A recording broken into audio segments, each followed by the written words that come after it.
Let me just start with something that you referenced, Ms. Wynne-Williams, a moment ago. Facebook Meta issued a statement again last night saying that they don't do business in China. Now, is that true? Facebook Meta is not doing business in China? Is that accurate? That is not accurate, Chairman Hawley. Facebook has a $18.3 billion business in China. And to give just one example, in 2014, it launched Oculus in China with a strategy of playing dumb. And Oculus has continued to grow as a significant part of their business. In fact, they have, since 2014, 2015, they have launched multiple apps in China, often without, well, always without seeking authorization from this government, not informing their shareholders, not informing Congress, not informing the public. And now they have employees in China. Is that accurate? They have a partnership with Tencent in China. Is that accurate? Their Oculus VR business is in China. Is that accurate?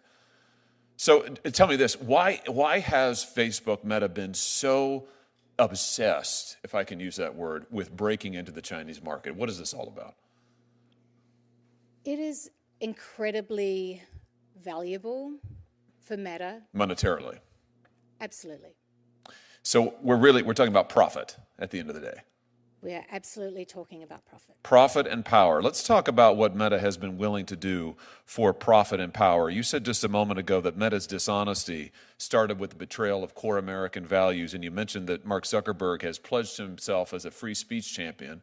I notice he talks a lot now in the American media about free speech. I notice he talks a lot when he goes to the White House about free speech and how Facebook won't censor and Facebook will protect the rights of all. Have you ever known Mark Zuckerberg to censor on behalf of China? Yes, Chairman Hawley. Let's talk about a few specific instances. In 2017, the Chinese dissident Guo Wengyi suddenly had his Facebook profile shut down. Now, Facebook at first said that this was a temporary glitch. Was that true to your knowledge? No, Senator Hawley. In fact, Facebook shut down this dissident's page. This dissident, as you pointed out a moment ago, was living on American soil at the time. Facebook shut down that page based on pressure from the Chinese Communist Party. Is that accurate? That's accurate. Let's just take a look here at the documents. Here's some meeting notes taken shortly after a conversation with a Mr. Chow, who's a Communist Chinese Party member, a government official. Here, Mr. Chow asks Facebook, it says to Facebook that they want Mr. Guo's Facebook page dealt with. The notes say that Chow wants Facebook in China, but there are others who don't, so we Facebook need to take measures and do more in such situations to demonstrate we can address mutual interests. And then they go on to list, here's what we could do. We could do nothing, we could say we can do something, or we can do even more than expected, but we need to provide a response to the Chinese Communist Party on what we can do. So here we have evidence of high-level contacts between Chinese Communist Party officials and Facebook asking for this dissident's page to be taken down, Facebook acknowledging this pressure, saying we need to do something if we want to get the party's cooperation, the government's cooperation. And what happened next? Well, Senator Hawley, one thing the Chinese Communist Party and Mark Zuckerberg share is that they want to silence their critics. I can say that from a personal experience. So I think they came to the right man. This led to a series of events where eventually this man on American soil was kicked off the platform. So in April of 2017, following these conversations, Facebook takes down the profile, bans it, of Mr. Guo. Then in September, they make that ban permanent. Now here's the really interesting thing. When Facebook's general counsel was asked about this directly under oath in a Senate Intelligence Committee hearing, he sang a different tune. Senator Rubio asked him directly, was there any pressure from the Chinese government to block his account? Was there any pressure to block his account? The general counsel, Mr. Stretch, no, Senator. We reviewed a report on that account and analyzed it through regular channels using regular procedures. Was this truthful testimony, Ms. Wynne-Williams? No, Senator. It's in fact an outright lie, is it not? It is, Senator. We just saw the documentation. Facebook received not just a request, Facebook received direct pressure from the Chinese Communist Party and bowed to it and discussed it internally and planned it and then lied about it to Congress. Let's talk about what else they've been able to do and willing to do in order to get this access to the Chinese market. Let's look at some more meeting notes. Here's a readout of a group of Facebook engineers offering to create a censorship regime that will allow Facebook to block all traffic the Chinese Communist Party doesn't want. Phase 0, this is an internal chat. Phase 0, we identify all traffic that are currently blocked in China and we, Facebook, block them. This is a test for us to see whether we can actually identify all traffic from China. And then the chat continues, yes, good way to build trust. And another conversant says, great stuff, guys, let's do it. What do they, give us some context here, Ms. Wynne-Williams. What are they talking about doing here? When they say block all content that China wants, we, Facebook, do it for them. What are they talking about?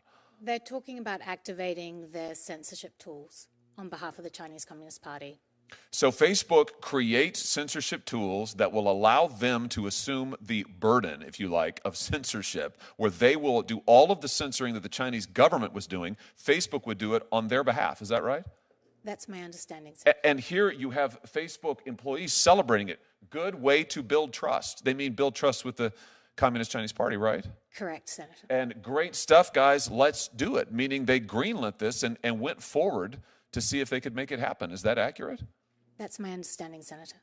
All of this, let's be clear, for a murderous regime in China, the most barbaric, most evil regime on the face of the planet, and our free speech champion, Mark Zuckerberg, is here with his team of engineers actively working to make Facebook censor on their behalf. Let me ask you this.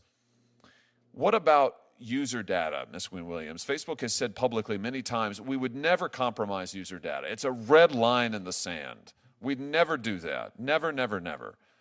Was Facebook ever willing to share user data with the Chinese Communist Party? Yes, Senator. In fact, they had a plan for that, didn't they? Here's some more documents, internal documents.